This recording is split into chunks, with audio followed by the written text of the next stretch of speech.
Welcome, everyone. We're going to go ahead and get started. Thank you so much for joining us this afternoon. We'd like to welcome you to our webinar, Expanding School-Based Health Services with Telehealth. We're so excited that you could join us and hope that you enjoyed today's webinar. My name is Emily Wilson, and I'm the Healthy Students Promising Futures Project Manager at Trust for America's Health. TIFA is co-hosting today's webinar with Healthy Schools campaign as part of an effort that we lead together called the Healthy Students Promising Futures, or HSPF, Learning Collaborative. Many of you on today's webinar are part of our state teams and our national partners, but for those that may not be as familiar with the HSPF Learning Collaborative, we wanted to give a brief overview of the initiative before we get started. The HSPF Learning Collaborative brings together cross-sector state teams working to support states in improving student health and academic outcomes and to increase access to school health services through Medicaid reimbursement in recognition of the relationship between health and learning. The Learning Collaborative was launched in the summer of 2016 and is currently comprised of 15 individual state teams that receive technical assistance, support, and opportunities for peer-to-peer learning. School-based telehealth services are increasingly being used in schools across the U.S. to deliver health services to students. Our state teams in the HSPF Learning Collaborative have identified this as a critical area. As a result, we wanted to provide an opportunity today to deepen our learning and address questions from states that are newer to this topic and seeking to build out services from the ground up, as well as those that already have services in place and are seeking to grow capacity. Today's webinar will provide an overview of school-based telehealth services and an in-depth look at how states are currently using telehealth to serve Medicaid-eligible students in schools. Before we get started, we wanted to quickly run through some logistics with you. We will be recording today's webinar, and we'll share a link of the recording along with the slides to all presentations through an email, which you'll receive later this week. We're going to save the last 30 minutes of the hour-long webinar for a Q&A session with our speakers, which will be moderated by Lena O'Rourke of Healthy Schools Campaign.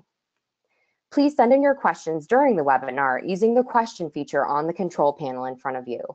Please go ahead and type your questions in, hit send, and we'll collect the questions during the presentations to share with speakers during the second portion in the Q&A. Next slide, please. We also wanted to, I'm sorry, if you could go back one, thank you. We also wanted to thank all of our sponsors, and each one of them is listed here. We're very grateful to you for your support of this initiative and your commitment to supporting school health services for students across the country. Next slide, please. To briefly walk you through our plan for the next hour, our first speaker, Dr. Steve North, founder and director of the Center for Rural Health Innovation, will kick us off with his presentation entitled Telehealth in the School Setting, which will include an introduction to telehealth services and expansions on the state level in North Carolina. Next, we will hear from our closing speaker, Cheryl Austin Kasnoff, Senior Fellow at the Nork Center at the University of Chicago, who will provide an in-depth look at advancing the adoption of telehealth in schools to promote children's health and well-being, and a deeper dive on some of the policy and finance issues surrounding telehealth. Finally, we will end with a robust Q&A session. So now I'm going to introduce our first speaker, Dr. Steve North. Steve is the founder and medical director of the Center for Rural Health Innovation, an organization located in Spruce Pine, North Carolina, which seeks to apply innovative technologies to improve access to healthcare in rural communities. Before entering the field of medicine, Steve originally decided to pursue education and was selected to be a Teach for America Fellow following graduation from the University of Wisconsin-Madison. During this time, Steve taught 5th through 8th grade in rural Edgecombe County, North Carolina. While teaching, Steve began to realize that his students were not reaching their academic potential due to unmet medical needs as they lacked access to appropriate care. Steve was introduced to the concept of school-based health centers and found his passion. He returned to school at the University of North Carolina, Chapel Hill to pursue medicine. He later completed his residency in family medicine, a fellowship in adolescent medicine, and earned a master's in public health at the University of Rochester. Steve returned to North Carolina to practice family and adolescent medicine at the Bakersville Community Medical Clinic and was eventually awarded the Jim Bernstein Community Health Leadership Fellowship from the North Carolina Center for the Advancement of Health. This allowed him to develop the Health eSchools program and launch the Center for Rural Health Innovation. In addition to his work at the Center for Rural Health Innovation, Steve currently sees patients in clinic 3 days a week at Blue Ridge Medical Center, serves as the medical director for the Mission Center for Telehealth, and as an adjunct assistant professor and co-director of the North Carolina Multidisciplinary Adolescent Research Consortium and Coalition for Health at the University of North Carolina School of Medicine at Chapel Hill. Steve, whenever you're ready, please take it away with your presentation. Great.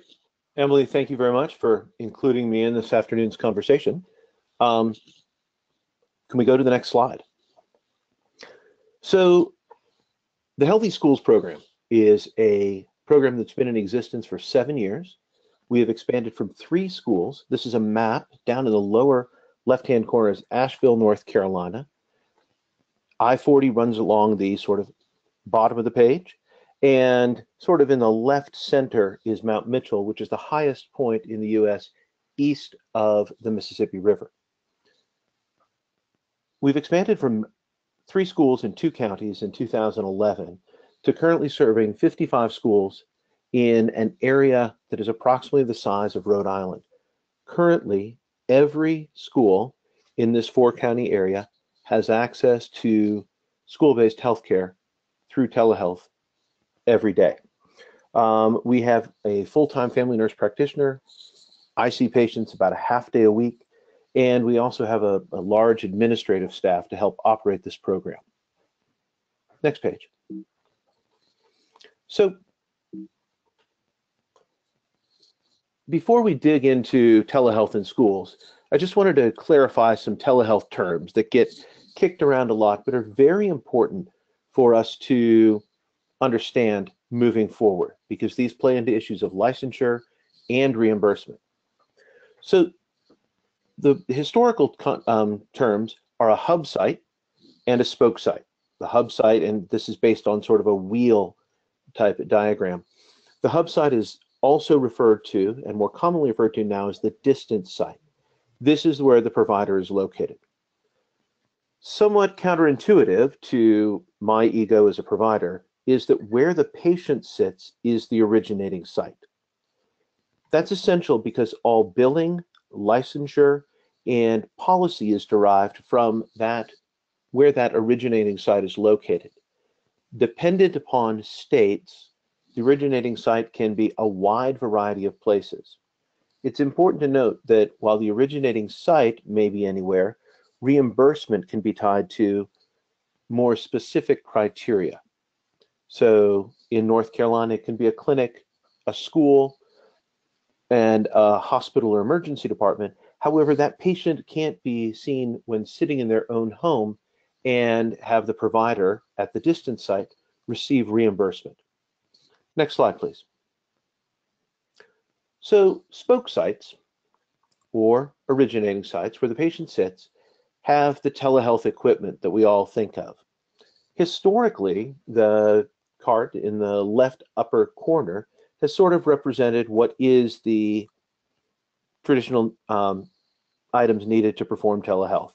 Cameras for video conferencing and examining the patient, monitors so that the patient can actually see what's going on inside their ear, a stethoscope, an otoscope, and any type of specialized equipment based upon the care that's being provided.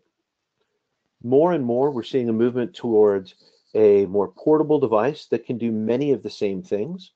And the example in the bottom is a kit that fits in the size of a small shoebox that can replace, for the most part, the cart in the upper left-hand corner. I think that as we consider the implementation of telehealth in schools, we need to think about which devices are really necessary. How big should the screen be for the patient to be engaged? And how do you need to be able to place that camera so that you can get the images needed to make the diagnoses and perform the evaluations necessary? Next slide. Currently, there are multiple models of how telehealth is provided in school-based health centers and in schools in general. I wanted to sort of highlight several of those as we move forward. Next slide. The first model, what has been used traditionally often, is adding services to an existing school from outside or to an existing school-based health center. Next slide. One example from our own program is that 3 or 4 years ago, we began a program to provide pediatric cardiology services in the schools. We worked with a pediatric cardiology group located about an hour away in Asheville to identify students who may live in our counties and attend our schools who'd been lost to follow-up, and then get them back into care at our healthy schools sites.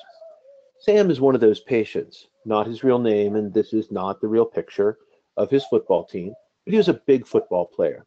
And he was hospitalized at age 11 with hypertensive urgency. He was seeing spots, had a headache, just felt kind of miserable. His BMI at that time was greater than the 99th percentile. He was hospitalized for 3 or 4 days in Asheville, underwent a variety of tests. Everything came back normal, and he was started on a couple of blood pressure medications. He then had one follow-up visit with the pediatric cardiologist and fell into the lost to follow-up category. Now, knowing Sam's family, Sam is one of 6 kids. Mom works. They have 1 car, limited additional support, and limited money to drive the hour to and from Asheville for him to be seen for follow-up every 3 months as the cardiologist felt was appropriate. So he received refills, but never really saw anyone but his primary care doc, who did the best that he could. At age 13, we were able to reconnect Sam at school with the great pediatric cardiology nurse practitioner. Over the course of 2 months, his BMI dropped to the 95th percentile. He became more engaged in his care, and he really liked being seen at school because of the convenience. Unfortunately, due to a variety of issues, that program ended, but Sam continues to be somewhat more engaged in his care and has actually dropped his weight to the point that he no longer has hypertension. Next slide. An additional way to think about how to use telehealth in schools is to expand the reach of a school nurse or a provider at that school, whether it be a psychologist, a nurse practitioner, or a health educator. Next slide. Currently, the Pender Alliance for Teen Health in Eastern North Carolina has one provider who currently rotates through 3 school-based health centers. And that means that on Monday and Thursday, she's at school A. On Tuesday and Friday, she's at school B, and Wednesday, she's at the smaller school, school C. This allows her to perform comprehensive physical exams, which are not really possible in an entirely virtual environment. It also allows that provider to be somewhat more engaged in the school, to know the teachers, to know the nurses, to know the administrators. Next slide. And then finally, there are entirely virtual programs, and this is what I wanted to focus a little bit more time on. These are programs that exist within the school and are facilitated by a variety of presenters, but the provider is always at a remote, distant site. Next slide. One of the oldest school-based telehealth programs in the country and the most well-researched comes from the University of Rochester in Rochester, New York. Neil Herendeen and Ken McConaughey started this program in 2001. To date, they've done over 14,000 visits, and they primarily see kids at Head Start programs, child care centers, and at some elementary schools. Currently, they're in over 60 schools and Head Start centers throughout the city of Rochester, and they use a model that has evolved over time where they have 2 cars with telehealth equipment in them, and when a student needs to be seen, that patient, a presenter drives the car to where the child is, presents the patient, and then moves on to another school. Because the city of Rochester is relatively compact, this has worked extremely well. They use a mix of providers, both those located at the University of Rochester Medical Center and the Department of Pediatrics, and also primary care providers around the city. Currently, Dr. Herendeen says that about 65% of their patients are seen by a provider in their practice, in the practice that they call their medical home. And that number has varied over time, but continues to be well above 50%. Next slide. Another great example of a model is the Medical University of South Carolina. This program has grown over the last 4 years to now be in approximately 70 schools, with plans to expand to another 15 to 20 schools in the 2018-2019 school year. If you take a look at their map, you can see the counties across the state where they have school-based programs. They are using a blend of providers from the Medical University of South Carolina and also starting to use more and more local providers. Using a centralized provider can have advantages because it is at times easier to get the patient in to be seen. It also allows some workflow efficiencies that the school nurse knows who will be at the other end of the encounter when the school nurse serves as the presenter.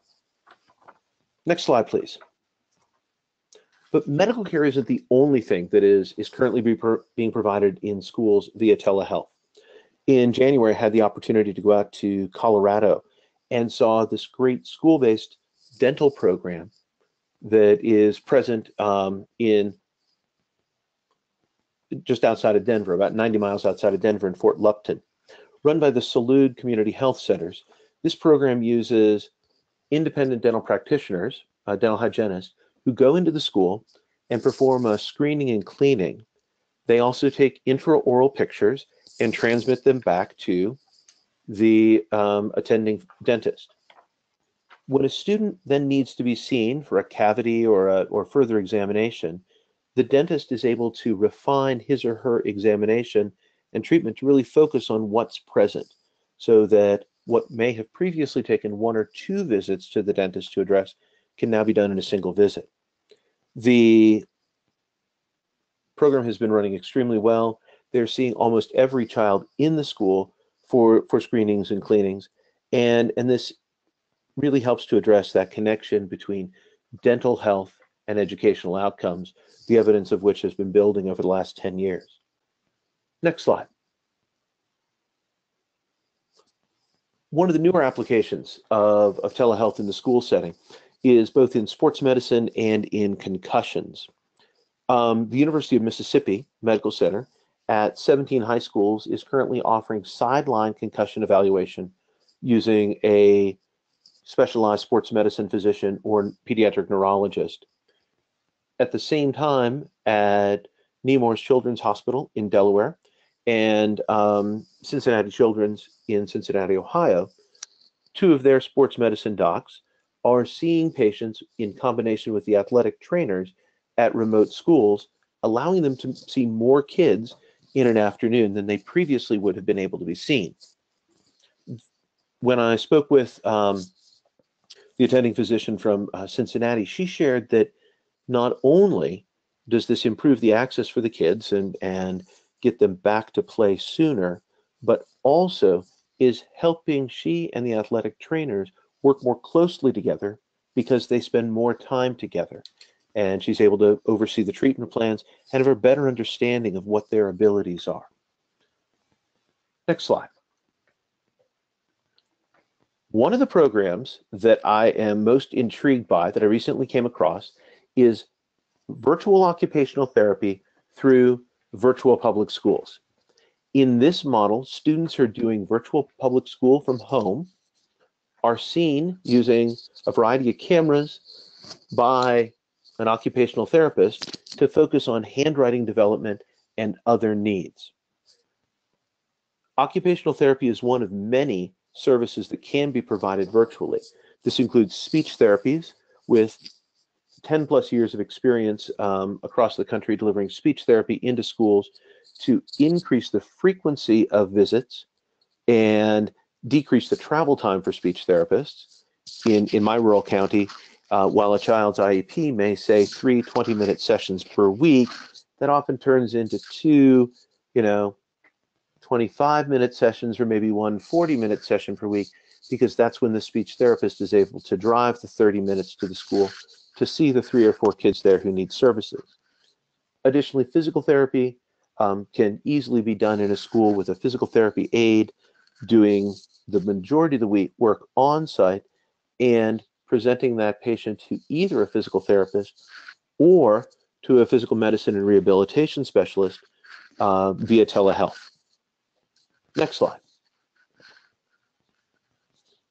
As I look at school-based telehealth programs across the country, most of us are doing 1 or 2, maybe 3 things pretty well through telehealth. But we have yet to move to sort of using virtual care as a way to really meet the needs of students. Next slide. As I think about how we can create healthier students through the use of virtual care, there are acute care and primary care services that lots of folks are providing. And then there are disease management programs, sports and medicine and concussion care, and some physical therapy and occupational therapy that are being provided. To really take advantage of the opportunity to provide kids with care where they spend the majority of their days, I feel that we can expand this into models that either provide the service at school or help link those patients and students to the services outside of the school. Next slide. As I think about this, we're really at a time where to derive optimal care for our students, we need to combine traditional face-to-face care with virtual health technologies and find the most appropriate location for this to occur. We need to do this in the context of a medical neighborhood or a patient-centered medical neighborhood where referrals can occur from the patient's from the patient's medical home to the nutritionist who sees kids through virtual care at school, to another provider who's providing behavioral health to a group after school at the youth center via virtual care. Next slide. An example of how I see this happening is integrated behavioral health. So a teacher, like they do on a regular basis, has concerns about one of their students, and they're able to refer them for evaluation. That evaluation could take place either by the school counselor or by an outside entity, and dependent upon the location and the timeliness, could be done in a variety of a variety of ways, either in person or virtually. And then a patient could begin therapy, and that therapy may begin in person with an initial meeting and then move to a virtual platform that could be done at school or at home or in another environment. We could even bring in the teacher at school, the parent from their place of work, and the student into a virtual room to have a group therapy session to really get multiple pieces of data to address the patient's needs. Medication management could be provided virtually, and then we could begin to provide ongoing support and loop the student back in whenever they struggled. If they hit a bump in the road, get them back in for more therapy through virtual care, have them be seen for further medication management. I'm excited about this model, and I think it's a model we need to move towards on multiple levels. Next page.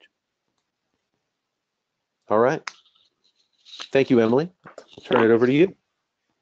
Thank you very much, Steve, for that look at school-based telehealth services and the richness of the incredible work that's taking place in various states. At this time, I would like to introduce our next speaker, Cheryl Austin-Kasnoff. Cheryl is a senior fellow at NORC at the University of Chicago, an independent, nonpartisan research institution that helps governments, nonprofits, and businesses make better decisions through reliable data and rigorous analysis. Cheryl has dedicated her career to promoting the health and well-being of children and adolescents. She served for more than 3 decades as a senior administrator at the U.S. Department of Health and Human Services in public health, health financing, and health IT, and brings a deep understanding of federal, state, local, and tribal government, public health, and health systems policies. Highlights of Cheryl's career include establishing and leading a new Office of Health Information Technology within HRSA to work with health center grantees across the country to promote adoption and meaningful use of electronic health records and quality reporting. Also designing and implementing the original $40 billion Children's Health Insurance Program, better known as CHIP. As the Director of CHIP and the Director of Benefits, Coverage, and Policy, Cheryl worked with states and regional offices to ensure the timely, efficient approval of Medicaid and CHIP state plans, waivers, and demonstrations, including early efforts to promote innovative outreach, enrollment, and retention of children in Medicaid and CHIP. Cheryl also worked to develop the first quality reporting template for states and provided technical assistance to states in improving their CHIP reporting. Cheryl has directed numerous policy and research studies and task forces on critical Department of Health and Human Service topics in public health and financing, as well as policy, and she has extensive expertise in preparing reports and conducting briefings for senior HHS officials as well as Congress. Since coming to NORC, Cheryl has directed projects on designing the CHIP evaluation for the Center for Medicaid and Medicare Services, the effective use of EPSTD benefits for children and adolescents on behalf of CMS, and published a paper for NMORS and the California Healthcare Foundation on improving children's health programs. She has also worked on many other projects at NORC. Cheryl currently serves on the boards of the Children's Dental Health Project, Action for Healthy Kids, and the Yale Public Health Alumni Board. She is also an adjunct professor at George Washington University Medical School, where she teaches a course on health information, quality, and outcomes. Cheryl received her BA from Northwestern University and an MPH from Yale Medical School, Department of Epidemiology and Public Health. Cheryl, when you are ready, please begin your presentation. Thank you so much. So let's move right to the next slide. And you've heard the enthusiasm from Steve and others, and hopefully you'll share some of your personal experiences. This is just the right thing to do at the right time. So I'm going to talk a little bit about a project, and we were fortunate to have Steve as one of our keynote speakers, that we are working on right now. And hopefully later this summer, we will be producing a roadmap for all of you on how to get moving and started and continue to grow your school telehealth programs. So the project that I'm going to talk about today was supported by the Children's Partnership, the Winter Park Foundation, and the NMORS Children's Health System. Next slide. So I'm really here to talk about the success of school telehealth, but I'm also going to talk to you about some reality, because you're all sitting there saying, well, this is so great, why don't we have it everywhere?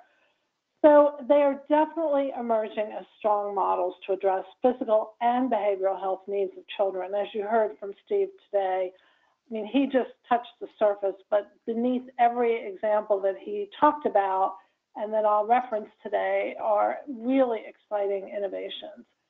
It connects the students and the school staff and connects them to their pediatric providers. There's consensus that, and Steve referenced this a little bit as well, this has to be part of the pediatric health home.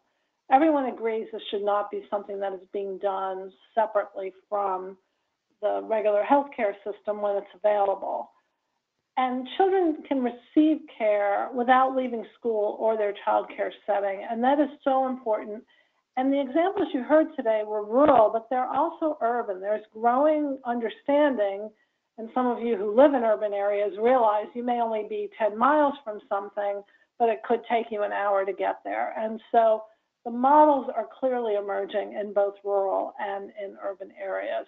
But it's also really helpful to parents, so they don't have to leave work and they don't have to deal with transportation and the costs associated with both leaving work and transportation. And we hear from parents about how connected they now feel to their child because they know that this capacity is available where the child is. Next slide. So telehealth is emerging as sort of the new in-term. The American Academy of Pediatrics actually uses something called telepractice. And again, their emphasis, while they support this, is there have to be links between the doctors, their patients, regardless of where they're located. And there's a new study, even though it's not even specific to kids, that just came out this week about the value, for example, of telehealth in prisons, but certainly in juvenile detention facilities as well. There is consensus it will not replace in-person care. There are even some laws in some states or by Medicare that it has to be accompanied by in-person care. So again, it is not considered a replacement. But it definitely can enhance the medical home. There is emerging evidence that it potentially can reduce healthcare costs. Some of you represent the education side. There is definite evidence emerging that it will reduce school absences just for the most obvious reason that the child doesn't have to leave the school to get care. Far less money spent on travel, less time away for parents, and reduced emergency visits, because now the parents know that the child can be cared for and seen, and of course referred as appropriate. And another area that Steve mentioned a few times is medication adherence. As we know, it is very hard for people to continue to maintain their medication. But when they know there is someone in communication with them on a regular basis, often asking specifically, did you take your pill today? The evidence is emerging that it's much, much higher adherence to medication. Next slide. So the first question everyone asks is, well, can it really make a difference? And there actually are some studies, particularly on the elderly side, expressing concern that is this just going to add to the cost of healthcare, or will it actually substitute for? And these are the kind of questions that you may face in your very own communities or with your state legislatures when you have to basically make the case for telehealth. It's clearly important for low-income children and their families, many of whom have not had access to health care, and particularly to mental health, and particularly to specialists. We will never solve the mental health access problem with today's approach. There are not enough, particularly pediatric mental health care providers. And then you also have the inability to find specialists, particularly geographically, but also not everyone takes Medicaid. So for many, many reasons, this is a tool that will really help with access. So as I mentioned, it definitely has the capacity to expand health and mental health services. It can add to the safety net. There are health centers that are really moving into this field and having some very exciting results with some of the hardest to reach patients. It also is very helpful for children with chronic and complex health conditions. We had a speaker at our meeting supported by Nemours of a school that really specializes with children with special health care needs, and this mother's story about how she literally used to sit in the parking lot every day worried about what would happen to her child that day. But since the inclusion of telehealth, she feels she can go home, and she knows that she will be contacted and potentially included in a virtual visit. So when you hear these real-life examples, it just truly makes you feel good. Definitely timeless access to urgent and emergent care and specialists. Potential savings from efficiencies. Again, efficiencies can be not having to travel. Efficiencies can be medication management. Efficiencies can be reduced emergency room visits. But also recognizing that the child can go back into class. That was something of great importance from the education community, knowing that a child did not have to leave school for the day, but could actually be returned to class based on the visit. And of course, we also mentioned oral health, which is so critical as well. And it's actually creating linkages between community-based providers and other institutions. I think you saw that through a lot of Steve's presentations as well. And then another area is oftentimes, particularly in rural areas, providers feel quite isolated. They aren't connected necessarily to specialists, and rather than sending their patient a long distance, they can actually be part of a consultation with a specialist who can be part of a telehealth visit. Next slide, please. So telehealth is emerging for children. It often is targeting certain populations or certain conditions. Even in the school health setting, it may be for children with asthma or children with type 1 diabetes, or it could be particularly low-income children.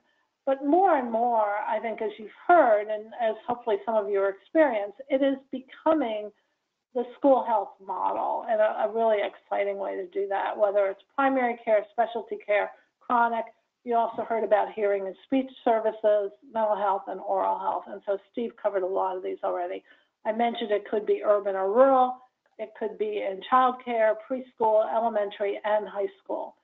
And you all know better than anyone that this is a generation who is very comfortable in this kind of setting. And there's actually some evidence that kids prefer doing things virtually than having to go in a waiting room, potentially being seen by their friends and things like that.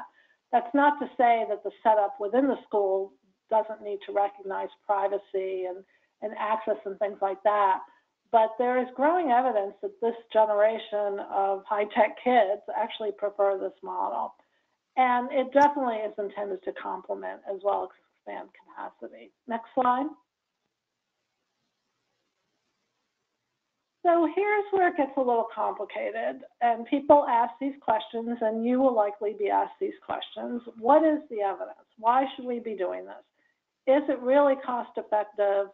And how do we prove that? And that's difficult. There is some limited evidence. It's usually sort of condition specific. Some of the evidence might be particularly the elderly or nursing homes. So you have to look at evidence around the particular population or condition that you're looking at. But by and large, these are all positive impacts on the children's health, including access. And as you know, if you can reduce even a small percentage of emergency visits, this becomes a cost-effective approach to care. And definitely improves chronic conditions and giving them the services potentially that they had not received before. And as you know, some of these are immeasurable and some of them are measurable. But part of what we're going to build in our guide for school health is what are the questions you need to ask up front? What are the kinds of things that you should be measuring and reporting? What does your legislature want to know? What does the PTA want to know? And all of these stakeholders. Telehealth is complicated. Telehealth in schools is even more complicated, but the rewards are there. Next slide. So we've talked about this a lot. I don't need to go through it again, but it's also another part of this is health education. And so it's not just for the children, but it could be for their families as well as school personnel. There are some school telehealth programs that are now including services for teachers as well. So it really is a better way to reach the population. Next slide. So I referenced this briefly, but it's complicated. We have to really be open about that. And so you have a broad range of stakeholders because it is a school-based situation. So you want to make sure the teachers support this, certainly the parents. You want to make sure the students and the PTA and the school nurse and the school social worker and the school administrator and other staff. And then you get into the politics. Is the city council going to support this? And then sometimes you do get pushback from local healthcare providers who are fearful that they are going to lose their patients, and as well as health departments who may have been providing some of these services previously. But successful models up front have conversations with these stakeholders, understand any concerns they might have, and create buy-in up front, and that's really critical. Next slide. So let's talk a little bit about barriers. Why isn't this going on everywhere? And again, much of this is quite familiar to you, but there are always technological issues. There are areas that just don't have the broadband capacity. That's going down, but there are still issues. There may be legal issues, administrative issues, and licensing issues. It sounds really simple, but the licensing aspect of providers crossing states to practice medicine is quite complicated and has not yet been resolved in all cases. Parents and patients are concerned about privacy. We hear every day about how electronic information is being stolen, and then does this mean that the child is no longer connected to their pediatrician? Providers have their own set of concerns, and we'll talk a little bit more about this. No one's asked yet, but how does this all get paid for, right? So how is it covered? What is the payment? Particularly, we'll talk briefly about Medicaid. And then liability. I heard from malpractice lawyers one time, it's hard enough to defend a provider who's actually touching a patient and might have a situation. But how do you defend a provider who is seeing a patient virtually? And what does that mean? and then licensing, as I talked about. And then let's move into reimbursement, because that truly is the most common barrier to telehealth adoption. Next slide. So there are also, sometimes school nurses object to it. I know in my county, the school psychologist objected to doing telemental health. And we've talked about potentially losing the patients. Then you have sort of, how do you set this up in the school so that it is private for the child and the provider?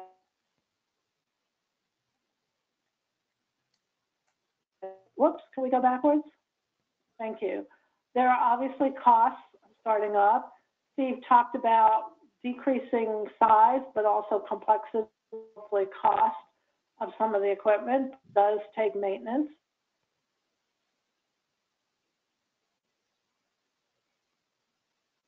You have to get that buy-in.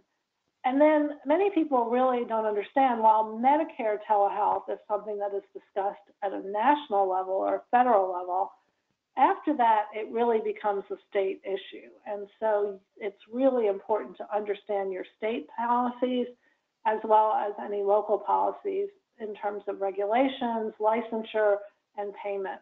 And then again, in the end, everyone's going to want to know, how much does this cost and what am I going to get back? And how do I sustain the program? So even if you are able to start it sort of in a small amount with a potential funder, this is an important investment in your community and you need to sustain that. Next slide. So let's very quickly go through the insurance coverage. It requires a sustainable financing structure, which is going to vary, but it really is the way to focus, probably job one. Understand what the Medicaid reimbursement policies are within your state. Next slide. So most people do not understand that Medicaid, well, people do understand Medicaid is a federal state program, but when it comes to telehealth, and I won't read the quote here, but basically what the federal government, Centers for Medicare and Medicaid Services, says is that telemedicine is a cost-effective alternative to other ways of providing care. So what they say here is that states can decide to cover or not to cover, what types they'll cover, where it might be covered. Is it in the school? Is it only in the home? Is it somewhere else? How is it provided? And then who can actually provide it, as long as they're a Medicaid provider, and then how much to pay for it. Next slide. So, and I've given you links to all of these, so I'll just whip through the rest of them very, very quickly. But the Center for Connected Health Policy is the most timely in terms of what is covered where. And you'll see that the vast, vast majority of states cover some form of telehealth for Medicaid. And some do allow schools, but not all do. Some stay silent on the school issue and some are explicit. Next slide. It is important to understand that your state can impose certain limits. So it's really important to understand that. And that can be where the patient is, where the provider is, and whether it's in a home or something else. And there's a whole nother presentation we can do that talks about sometimes it's better if the laws are actually silent on where it can be done, in which case you may be able to provide it in a school, and sometimes it's better when it's explicit. Next slide. So just very specifically, schools can be covered for telehealth under Medicaid, but not every law is explicit about what is covered in schools and not. And even outside of telehealth, I'm sure you're all very familiar with some of the challenges associated with Medicaid coverage of services in schools. Next slide. Just very quickly, again, private insurance is also complicated. I think you can see here on this slide, some states cover things, some states don't. And again, it's really important to keep up with what your state policies are. And then how private insurance, again, deals with the school setting is another set of issues. Next slide.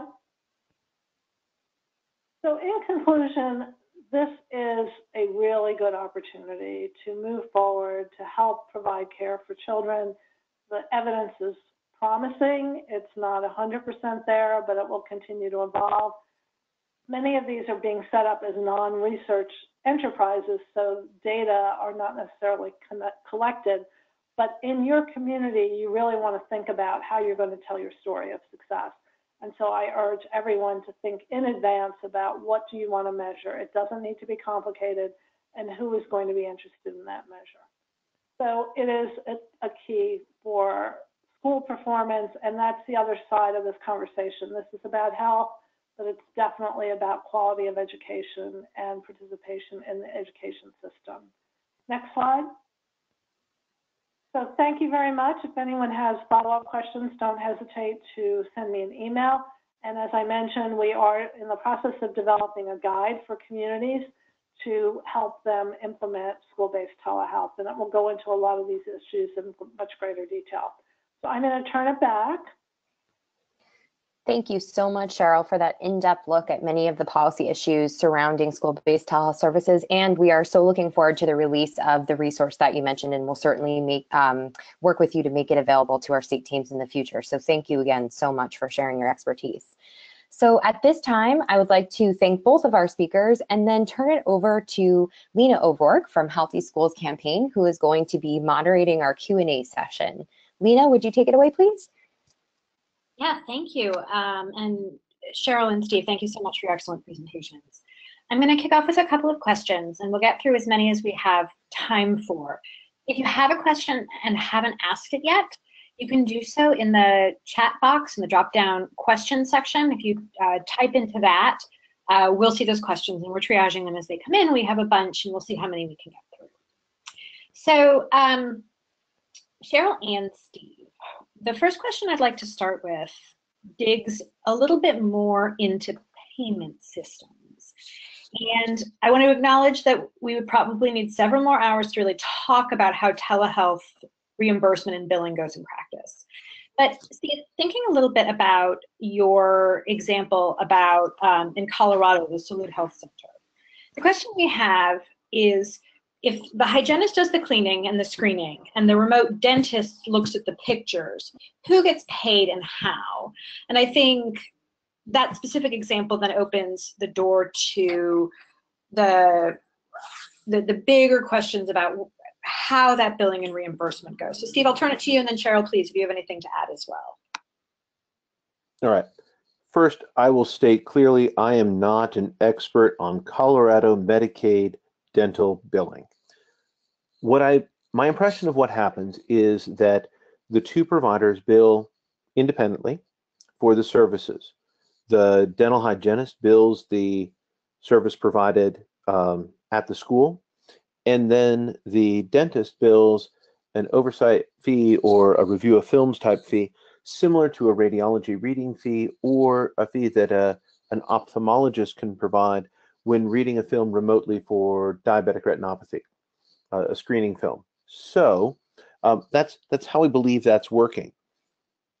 I think that Cheryl mentioned a great resource, which is the Center for Connected Health Policy, that allows you to really dig down into this information further.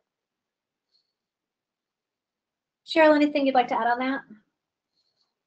No, obviously a child has to have coverage for dental care, and then the dental telehealth has to be covered as well. So there's nothing unique about the questions you need to ask. I haven't actually seen data specifically on coverage for teledental health, but it's definitely a task that is emerging. But it's the first question people want to ask if they want to go into that direction. So I am going to ask the next question, which I suspect is a second common question when people are starting to set up, which is, how much does it cost to set up a school location? And I'd like to take that one step further and ask, what is that path towards finding the startup funds or the partnerships necessary to get both the hardware and the infrastructure and the training in place? Are there good examples you can lift up, and what does that that initial startup fund look like? So this is Steve, and I think there are a variety of ways to fund that initial startup, and it really depends on who is going to be the sponsoring agency of the program, and sort of where does it come from. So 9 years ago, when we began working on developing our program, we had grants from the Appalachian Regional Commission, from local foundations, from statewide foundations, from the USDA's distance learning and telehealth fund to purchase equipment and to grow our program. And we continue to be primarily a grant supported program. But in other instances, Dallas, Texas has one of the largest school-based telehealth programs in the country, and their funding has come primarily from from Dallas Children's Hospital and their associated health system. So it depends on the community resources that are available. But really, you need to take a step back even before you begin looking for funding and see if this is something that the school district and the families who are there are interested in. Cheryl had a great slide about stakeholders that need to be engaged. Our group has a community needs assessment that we have used both with our schools in North Carolina initially, but also in Michigan, Idaho, and several other places across the country that could be adapted for multiple services delivered via telehealth at schools. Steve, do you collect insurance? This is Cheryl, if I might jump in. So we have a family nurse practitioner, and we receive reimbursement from North Carolina Medicaid, from Blue Cross Blue Shield, United Healthcare, and several other providers, several other insurance sources. We also see all kids regardless of their ability to pay. We have a very generous sliding scale so that while the visit is not free, there may be no charge to the family based on their insurance and income status. We also see adults through our program who have a reason to be at the school, so employees primarily. Cheryl, anything you'd like to add about the startup or that first step? Well, I think what you're hearing is often startup is more of a grant model, but sustainability is through insurance. So the challenge there is that in a fee-for-service environment, sustainable. If you were looking at basically an acute care model with a nurse practitioner, and let's say she or he sees 20 patients a day, which would be incredible, and reimbursement is about $50 a visit, because you're seeing uninsured kids and you don't get collections and copays on some. That's $1,000 a day between 160 and 170 days in a school year when you're actually able to see the patients. That may not be enough to sustain a program if it's freestanding. When integrated into a larger health system, it becomes more likely. So I think that the fee-for-service sustainability is not the model that we can pursue in school-based telehealth programs. So that's a really important point, Steve. I overstated it. I think it's necessary, but potentially not sufficient to collect insurance whenever possible. Absolutely. We need to be looking at the downstream cost savings. So how are we avoiding inappropriate use of healthcare resources downstream by treating the ear infection at school? And also, what are the benefits of keeping those kids in school to the kids and the school districts? How are these tools being used to fight chronic absenteeism and improve time in class? So building off that, but realizing we're also sort of out of time, I have one last question. Our audience for the Healthy Students Promising Futures Learning Collaborative are state policymakers and school district personnel, all of whom are working together to advance promising models, and clearly this is one. What's their first step? What what should they be asking or doing to really foster this telehealth big picture thinking ecosystem, both at a school level and at a state level? Or what questions should we all be asking in the states to move the needle and to bring telehealth into school systems and to students who might not already have it? Steve, do you want to start, or do you want me to start? How about I let you start that one, Cheryl? This is the easy question. So go ahead, start out. Yeah, that's part of what we're hoping our guide will help with. But I think the first question is, talk to your Medicaid director and hopefully your public health department. Is telehealth currently covered under Medicaid? Is it covered in schools? Reach out to your federally qualified health centers potentially. Are they doing school-based, school-linked types of services? Because all of that is infrastructure in place. You're probably going to have to talk to the state pediatric group, potentially the nursing group, potentially the dental group.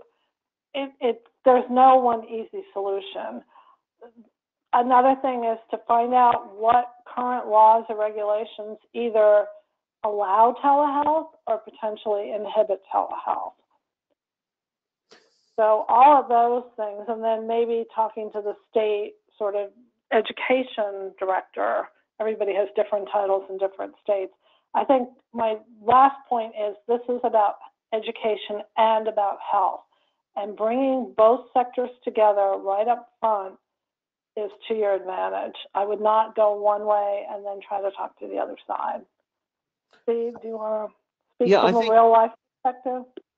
I think I'd start at the community level. I think that all of the things Cheryl has said are important, but until you have a model that you want to explore, until you've sort of worked with the schools to see what their needs are and developed a model that could be addressed, if you go to the policy folks and say, this is what we want to do, well, we'd like to do telehealth in schools, and don't have a clear idea of what that really means operationally, it will be harder to get exemptions and agreements. So trying to lay the groundwork, which is a pretty big process. But really, first, I feel, and as we work with groups across the country, what is it that you're trying to address and understand the needs in your district?